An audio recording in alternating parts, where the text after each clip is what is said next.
호세아서 11장 5절에서 7절 말씀. 우리 이 시간 함께 다 같이 합독하시겠습니다. 그들은 애굽 땅으로 되돌아가지 못하겠거늘 내게 돌아오기를 싫어하니 아수르 사람이 그 임금이 될 것이라.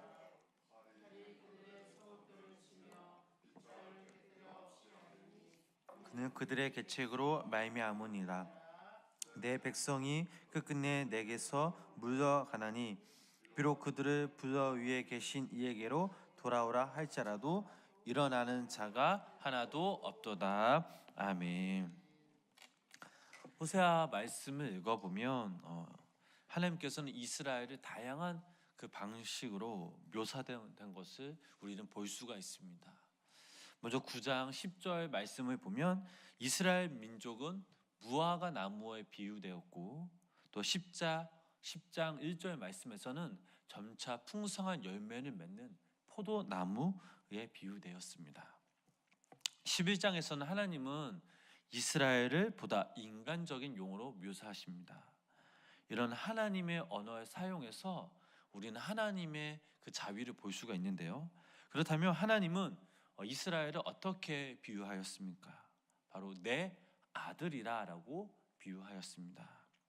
이렇게 하나님은 이스라엘 백성들을 끝까지 인내하며 사랑하셨지만, 그러나 이스라엘 백성들은 배은망덕하게도 하나님을 섬기기보다는 바알 신들을 섬기는 모습을 우리는 잘 알 수 있습니다.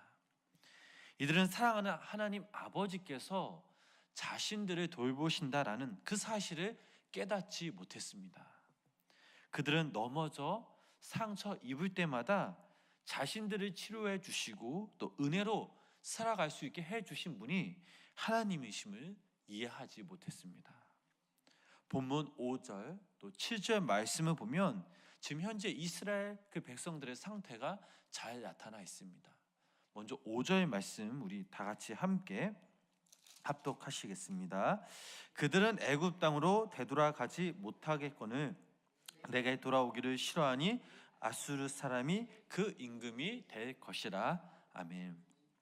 여기서 애굽 땅으로 되돌아가지 못하겠거늘, 즉 애굽으로 돌아간다라는 것은 하나님의 부르심을 받기 전 노예 그 상태로 되돌아간다라는 것을 말하고 있습니다. 다시 말하면 이스라엘 백성들은 하나님께 돌아오지 않고 자신들의 뜻대로 자신의 마음대로 살려고 하기 때문에 결국 노예가 될 수밖에 없다라는 사실입니다. 그렇게 된 이유가 무엇입니까? 지난 시간에도 말씀을 드렸지만 이들은 하나님의 훈련을 싫어했기 때문입니다. 하나님의 거룩하심을 추구하지 못했습니다. 이스라엘 백성들이 자유를 찾게 된 전제가 있었는데 그 전제는 바로 하나님의 아들이 되는 것이었습니다. 하나님의 아버지 말씀에 순종하여 그 말씀에 따라 살아야 했지만, 그러나 그들은 아들이 되기를 거부하고 훈련받기를 싫어하였습니다. 하나님께서는 그들을 고치시고 걸음을 가르치시기를 원했지만, 그러나 이들은 걷기보다는 그저 누워 있기만을 원했습니다. 이제 그들에게 남은 선택은 두 가지입니다. 첫 번째로 하나님의 아들로서 마음과 뜻과 정성을 다해 하나님의 말씀에 순종하며 살아가는가, 아니면 원래 그 노예의 상태로 되돌아가는 것이었습니다. 다른 선택의 여지가 없었습니다.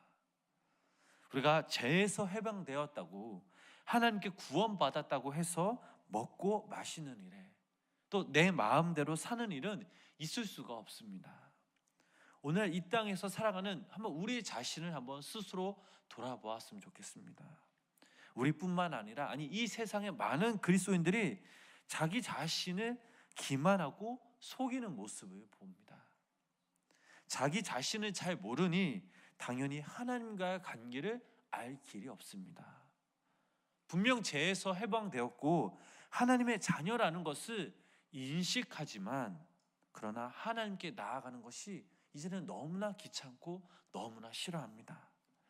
하나님께서 원하시는 그 길이 좁고 협착할지라도 그 길을 믿음으로 가야 되지만, 그러나 하나님보다는 하나님께서 우리에게 주신 그 길보다는 그저 편한 길, 넓은 길로만 갔던 우리들의 모습을 돌아봅니다. 이제는 우리가 하나님의 자녀로서 기도하는 것을 싫어합니다. 말씀을 듣고 순종하는 것조차 싫어합니다. 사랑하며 섬겨야 하지만 이제는 받는 것에 익숙해져 사랑하려고 하지 않습니다. 이런 사람들은 결국, 이런 그리스도인들은 이스라엘 백성들처럼 다시 노예로 되돌아간다라는 것을 오늘 본문 말씀을 통해 우리는 느낄 수가 있습니다. 우리 7절 말씀 우리 함께 읽어보시겠습니다. 본문 7절 말씀입니다. 내 백성이 끝끝내 내게서 물러가나니 비록 그들을 불러 위에 계신 이에게로 돌아오라 할지라도 일어나는 자가 하나도 없도다. 아멘. 하나님의 말씀을 이해하고 순종하는 자들, 결심한 자들은 일어나라고 하지만 끝내 일어나는 사람은 없습니다. 이들은 아예 결심을 하고 하나님 앞에서 뒤로 물러갑니다. 그 이유가 무엇입니까? 이제는 자기들을 애굽으로 보내달라라는 것입니다. 하나님께서 주신 그 상황, 말씀에 도저히 순종할 수 없고 이제는 우리 뜻대로 산다라는 것입니다. 어찌 보면 마치 하나님 앞에 시위하는 모습과 같습니다. 사랑하는 성도님 여러분, 하나님께서 이스라엘 백성들에게 또한 지금 이 새벽 우리들에게 원하시는 것들이 있다면 그것이 무엇일까요? 하나님 앞에서 거룩하고 존귀한 하나님의 자녀로 살아가는 것입니다. 하나님의 자녀가 되는 것은 결코 쉬운 일이 아닙니다. 어렵습니다. 하나님과의 관계가, 이 거룩한 관계가 맺어지는 것은 너무나 아름다운 일이자 행복한 일입니다. 그러나 이스라엘 백성들을 한번 바라보시기 바랍니다. 그들 스스로 얼마나 하나님을 귀찮게 여겼습니까? 정말 그들이 필요할 때만 하나님을 찾는 모습을 우리는 보곤 합니다. 우리들도 이스라엘 백성들과 너무나 비슷하지 않습니까? 내가 필요해서 하나님을 찾지는 않았습니까? 정녕 하나님의 어떤 마음과 생각을 갖고 계시는지 우리 스스로 그 하나님의 마음을 헤아려 보려고 노력은 하였습니까? 아니, 기도는 하였습니까? 말씀에 순종하며 살아갔습니까? 죄를 지으며 십자가 앞에 나 회개해야 했지만 이제는 회개하는 것조차 이제는 귀찮아하는 우리들의 모습을 바라봅니다. 교회 내 신앙생활 하면서 내 스스로 귀찮으니 사랑하지 못하고 그저 예배만 드리고 그저 한 귀로 말씀 듣고 한 귀로 흘려보내는 내가 되었습니다. 이제는 하나님과 나 사이에 그 멀게만 느껴지는 것이 느껴집니다. 그러나 반대로 한번 우리가 생각해 봅시다. 하나님께 쓰임받고 하나님께 자녀가 된다는 그 사실, 이 사실 하나만으로 너무나 큰 축복입니다. 하나님의 말씀이 얼마나 귀합니까? 또 살아가다 보면 하나님의 은혜가 얼마나 감사가 넘칩니까? 우리에게 부어주신 그 은혜 정말 감사하고 또 감사함으로 고백할 수 있음을 우리는 알아야 될 줄 믿습니다. 그러나 우리는 이런 믿음 생활하면서 이러한 사실을 잃어버리곤 합니다. 여기서 중요한 사실은 결국 어떠한 사람이 하나님과 깊은 관계를 맺고 은혜 위에 살아갈 수 있습니까? 무엇보다 죄가 무엇인지 아는 사람입니다. 제가 얼마나 추악하고 더러운지, 그리고 이 죄에서 해방되어 하나님 앞에서 거룩하게 살기를 원하는 사람. 오라, 나는 곤고한 사람이로다. 이 사망의 몸에서 누가 나를 건져내랴 라고 외치는 사람만이 하나님과 깊은 거룩한 교제를 할 수 있으며 존귀함으로 존귀한 자로 살아갈 수 있음을 기억하시기를 바랍니다. 우리 본문 6절 말씀 우리 함께 읽어보시겠습니다. 칼이 그들의 성읍을 치며 빗장을 깨트려 없이 하리니 이는 그들의 계책으로 말미암으니라. 아멘. 이 말씀을 보면 이스라엘 백성들이 하나님을 떠난 즉시 찾아오는 것에 대한 설명입니다. 이제는 그들 스스로 하나님 없이 살아가는 방법과 계획들을 세워 놓았습니다. 그들은 성읍을 지었고 거기에 빗장을 걸어 놓았으며 그들 나름대로 계책을 세웠습니다. 그러나 하나님은 이들을 가만히 보고 계시지 않습니다. 반드시 칼을 들고 찾아와 성읍을 치며 빗장을 깨뜨리신다라는 사실입니다.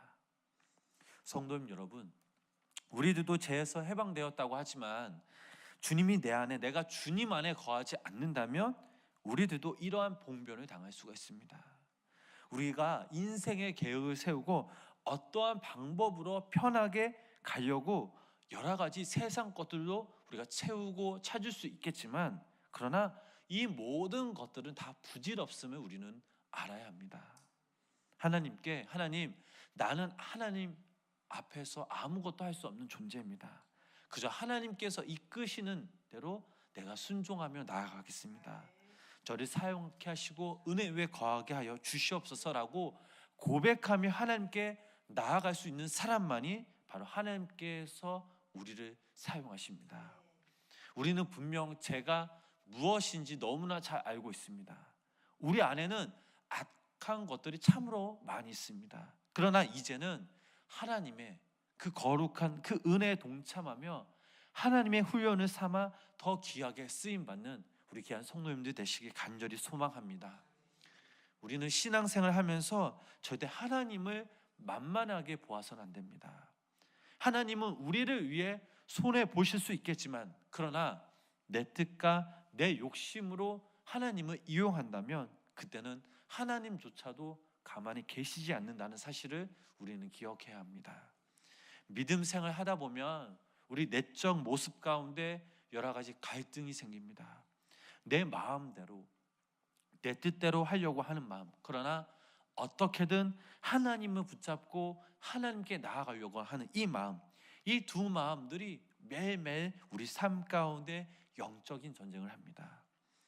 하나님은 이스라엘 백성들을 긍휼히 여기실 뿐만 아니라 그들을 또 멸망하는 것을 원치 않으십니다. 또한 어떻게든 한 명이라도 건져내고 싶고 살려내고 싶어 하셨습니다. 이것이 바로 하나님의 심정이었습니다. 또 여기 모인 우리 성도님들에게도 마찬가지입니다. 하나님께서 여기 모인 우리 성도님들 한 사람 한 사람을 보실 때마다 이런 마음이 드십니다. 더 사랑하고 싶고, 더 긍휼히 여기고 싶고, 더 사용하고 싶은 마음들이 바로 하나님의 심정임을 우리는 기억해야 될 줄 믿습니다. 우리가 하나님의 마음을 헤아릴 때 그 마음으로 믿음으로 나아가는 우리 성도님 되었으면 좋겠습니다. 단지 우리는 늘 영적 전쟁에서 승리해야 합니다. 지금 이 시간 우리 여러분들을, 우리 성도님들 지치게 또 고나게 또 힘들게 하는 것이 무엇입니까? 하나님께 나아가야 하는데 방해하는 것들이 무엇입니까? 그리고 지금 우리 스스로가 어떤 죄 가운데 놓여져 있습니까? 지금 이 시간 우리를 사랑하시고 포기하지 않으시는 우리가 그분께 믿고 맡기며 나아갑시다. 오늘 하루도 이 땅에서 살아갈 때 죄 가운데, 세상 가운데 놓여 우리 스스로 방황하는 삶이 아닌 하나님 안에 거하며 하나님께서 말씀하신 것들을 우리 스스로 기쁨으로 받아들이고 순종하며 하나님의 이름을 높일 때 하나님께 잘했다 칭찬받으며 또 우리의 삶이 더욱더 그분의 인도하심과 사랑으로 인해 우리를 통해 하나님의 나라가 확정되며 그리스도의 사랑이 흘러넘치는 먼 훗날 여기 모인 우리 성도님들 삶 가운데 또 저 천국의 귀한 상급이 쌓이는 우리 귀한 성도님들 되시길 주님의 이름으로 간절히 축원합니다. 기도하시겠습니다.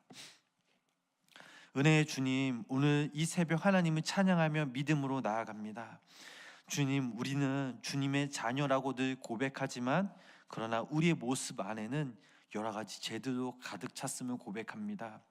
주님을 모셔 산다라고 하지만 주님을 자랑하기보다는 내 자랑, 세상 자랑만 내세웠음을 고백합니다. 주님의 훈련에 동참하기보다는 때론 그 훈련이 지치고 고나여 하나님께 도망쳤음을 고백합니다. 이제는 하나님의 자녀로서 하나님의 자녀답게 간절히 살아가기 소망합니다. 하나님의 은혜 가운데 거하며 소망이신 주님을 믿고 바라보며 순종하며 나아갈 때 하나님의 크신 은혜와 인도하심을 기대하며 기도하며 기다리는, 또한 그 은혜에 감격하여 더욱더 하나님을 예배하며 또 하나님의 높고 위대하심을 찬양하는 귀한 우리 성도님들 되게 하여 주시옵소서. 오늘 하루도 주님의 것임을 고백합니다. 우리에게 주어진 이 시간들을 소중히 여기며 최선을 다하는, 또 우리의 삶을 통해 살아계신 하나님을 고백하는 귀하고 복된 하루 보낼 수 있도록 주님 인도하여 주시옵소서. 예수님의 이름으로 간절히 기도드렸습니다. 아멘.